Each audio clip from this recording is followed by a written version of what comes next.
thought I saw a light when you passed me by.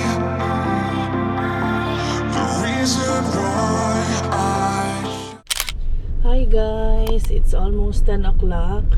Medyo maaga-aga kaming umalis ni Daddy Ram sa bahay kasi gusto naming pumunta sa LTO para i-convert yung India driving license ko into Philippines na driving license. Kasi nung nagpunta kami ng Tagum, in-inquire namin sa LTO doon kung pwede bang i-convert yung license ko.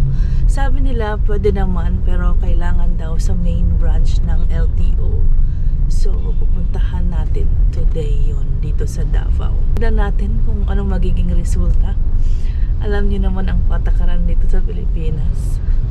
Hopefully, ma-convert natin today. Daddy Ram? Yeah. Hoping for good result today? Yes. So you can drive also then. Para makapagpahinga daw. Daddy Ram can rest. And I can go roam around. Yeah. With your gang. With my sister. The road is so quiet pa oh. Kasi alas 10 pa lang, mamaya magiging traffic na ito. Ayan, sa wakas nandito na kami guys. Ito yung main branch ng LTO dito sa Davao, sa may Ponciano lang. Ngayon ang parking naman ang ating iisipin.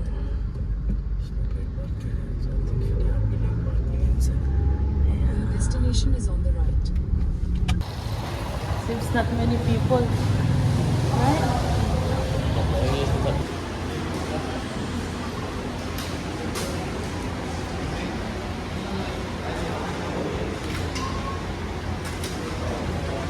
Ayan guys, ito na yung aking ticket number. Nakapag-submit na ako ng documents. And naghihintay na lang kami na tawagin. Hopefully, matapos na ito today. Guys, nakuha ko na agad ang aking driving license. Someone cannot control her happiness. Sobrang happy ko talaga. Guys. Kasi 'di ba, a lot of hesitation. Kung alam ko lang na ganito lang siya kadali, sana kumuha na ako. Like, pagdating pa lang namin dito sa Pilipinas, right baby? Kasi akala namin maraming haka-haka kasi. Kaya hindi namin ginawa agad. Pero very smooth lang ang transaction guys. It took time of course, pero worth it sa paghihintay talaga. The time is okay, 3 hours okay because first time. 3 hours. You know the process is like 1.5 to 2 hours. That's you getting the license same day. It's Yeah, not else in it. yeah. So in total yung nabayaran ko is mga nasa 1,250, right Daddy? Yeah, 150. Medical is around 400. Some charges 101, 150. The other one 680. That's all. Yun lang. As in guys, ang dali lang talaga. Ngayon, as happy si Daddy Ram sa akin kasi wala na siyang iisipin pa na magpapadrive doon naman itong misis ko. I can go wherever I want. Enjoy. For sure, yung ate ko din, number 1 na magiging happy. Kasi may new driver na siya. Ate Joy. Yeah. Kasi shy si Ate Joy na magsabi minsan kay Ram na punta tayo dito or dyan. Kasi nga, di ba? Baka nai-istorbo niya si Daddy Ram. Pero okay lang naman. Talaga guys, hindi ko in-expect. I was just thinking maybe we will just inquire kung ano yung talagang requirements niya. But it really happened today! And na-release agad. Grabe talaga ang relief ko. Kasi yung freedom ko sa India that I can go wherever I wanna go, pwede ko nang gawin dito sa Pilipinas. Dali? Yeah, like in India now is. Yeah. See, it's already almost 2 o'clock. Yeah. Then you can deliver Pauwi food. na kami. Yeah. I'm busy. Maybe make you preparing something. Then you can. Yes, of course. I will be your delivery woman. May batang naghuhugas ng pinggan, guys. Very good, Ryan. Did you eat already? Lunch?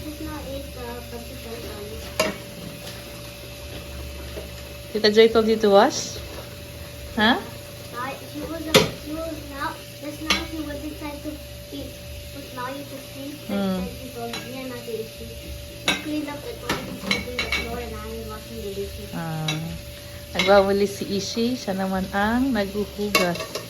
Ulam for today. Pansit. Is it good, Ryan? Did you like it? Yeah.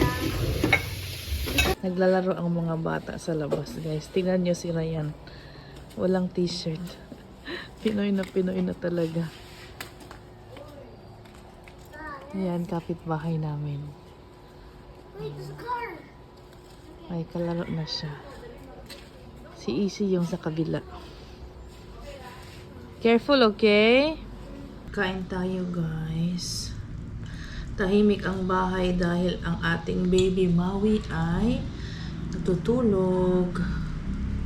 Yung aming pansit bihon, walang vegetable kasi sabi ni ate, bili daw ako ng repolyo pagbalik namin dito. Eh, sobrang late na. So, hindi na nalagyan ng gulay. Masarap pa rin. Actually, si Daddy Ram, pwede din siyang kumuha ng Philippines driving license. Kasi meron na siyang ACR card. Pero, hindi kasi kami sure. Wala talagang plano today, guys, na makuha agad ang lisensya. Tinry lang namin para mag-i-inquire lang muna kami kung totoo ba talagang pwedeng i-convert yung India license namin into Philippine license. Pero yun nga, swerte at nangyari talaga today. Wala kaming dalang documents ni Daddy Ram. So lahat ng original passport, yung visa, nandito lahat sa bahay. Hindi namin dinala. Ang sabi doon, pwedeng i-convert ni Daddy Ram, pero kailangan ng original documents. Tapos photocopy doon, submit. So, ang ginawa namin, siguro bukas, balik kami doon. Pero nagpa-medical na si Daddy Ram. Meron na siyang certificate. So, ang gagawin namin, maaga kami pupunta bukas para mag-apply. Mas madali na lang siya kasi nakaready na nga yung documents. May medical certificate na si Daddy Ram. Isasubmit na lang. Then, alam na namin ang process. So, mas madali. Pwede pa naman niyang gamitin ang kanyang international driving license. Pero sabi niya, since pwede naman siyang kumuha ng Philippine driving license, why not, diba? Boss is chilling. Watching Squid Game. Yeah. First agenda that I have already, driving license, is to go to the laundry shop. Okay, no plan. Okay? You just chilled, Sure. boss. No need to come with me. Nung wala pa akong driving license dito sa Pilipinas, nagpa-practice ako dito sa aming community lang, guys. Kasi gusto ko, pag nakuha na yung driving license, ready na ang lola nyo. Diba? Sa India. Dito yung manibela sa kabila. Dito sa Pilipinas, iba. So, kailangan kong masanay.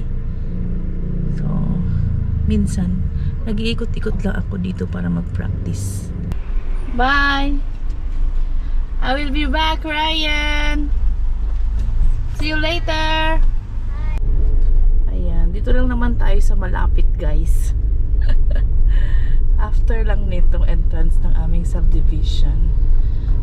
Ayan na yung laundry shop. Napakalapit lang. Diba, bongga? Ito na tayo agad.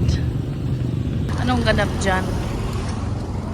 Dito kami nagpapalaundry lagi. Kalimutan ko na naman ang sabon. Buti na lang may dala akong reserva. Diba? That's it. Hindi na natin in-store mo si Daddy Ram. sa kanyang trabaho. Balik independent woman na naman tayo. Maui, what Tito Ram is doing, Maui? Huh? What is he doing? Spraying vinegar all over the garden. Kasi may aksidente na namang nangyari. Nagpupo na naman yung pusa. Almost 10 days don't have. 10 days daw na wala. I give break 2 days without Then hindi siya nag-spray ng 2 days. So, nagpupo na naman sila Yes, I dito. was telling. Daddy, that lower our defense.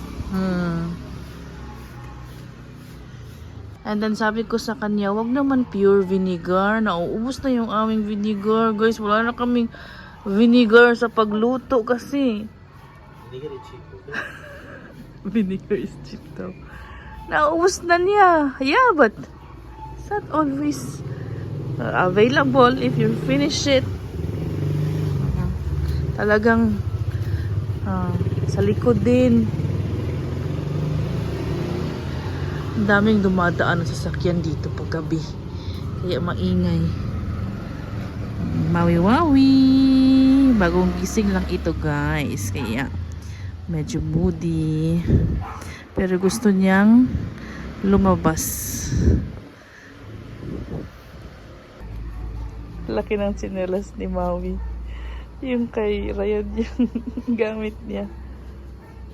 Kasi hindi ko mahanap yung kanyang slippers na sa loob siguro. Until there only. Go back.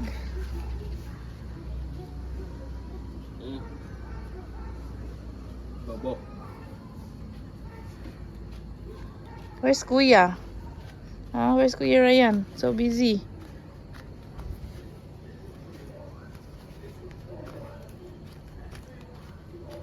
He's really wearing Ryan's slippers. He like it, yeah. Yeah. He wear his shoes, slippers. Ayo, ayo. Ayo.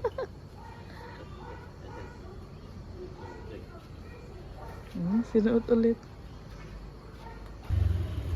Gusto na talaga lumabas ng gate, guys. Tignan niya, tinatry niya na i-open. Batang laagan.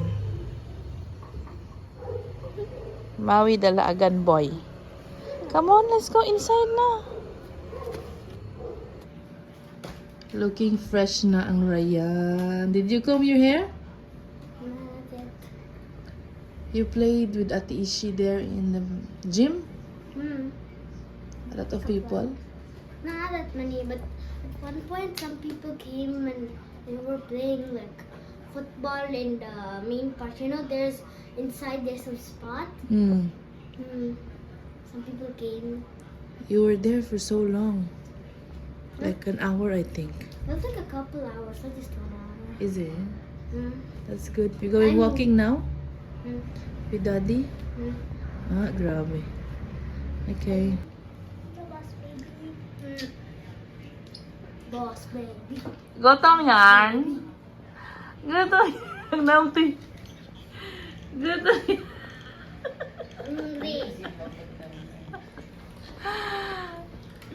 Maui. Guys, I finished this book in 2 days. Very good. Grabe. You thought you will finish in like A few months. a few months? Yeah. What's really interesting. That's It's good. actually a real story. But you have other books also, right? You have a lot to read.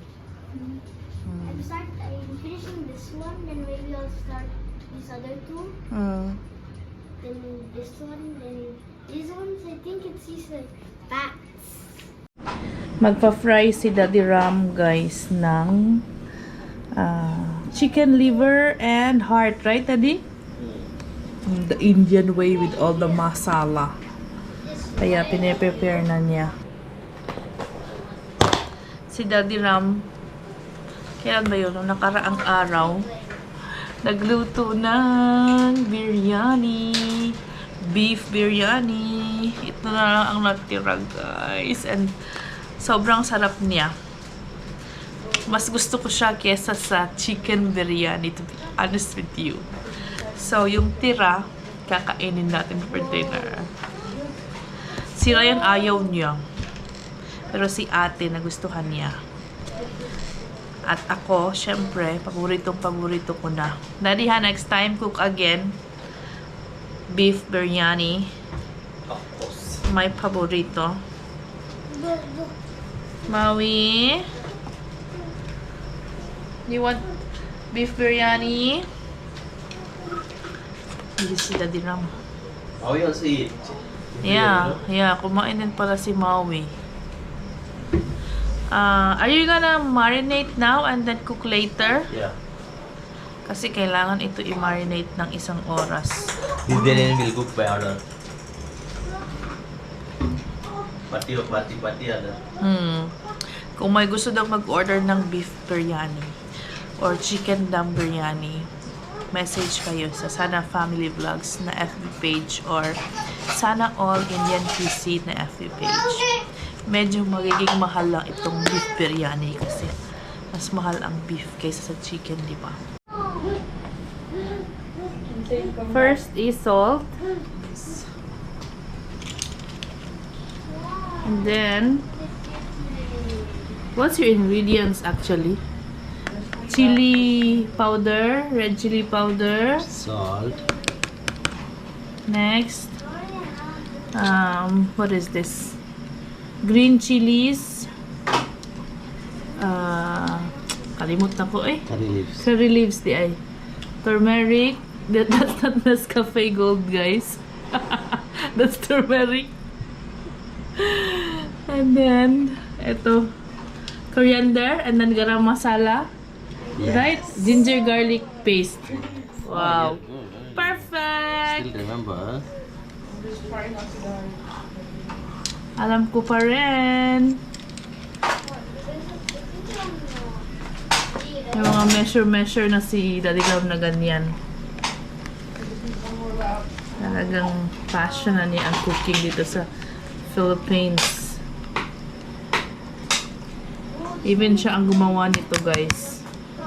Ginger garlic paste. So, Chili. all fresh ingredients. Ooh. Konting oil. Then, marinate for 1 hour. Fry. That's it! Bye! See you later! Mag-walking sila, guys. Bye-bye! Sabi ni Ate Bilinan, baka from Rancheros. Lechon baka pala, guys. Sabi ko baka, buong baka. Ayan, Rancheros.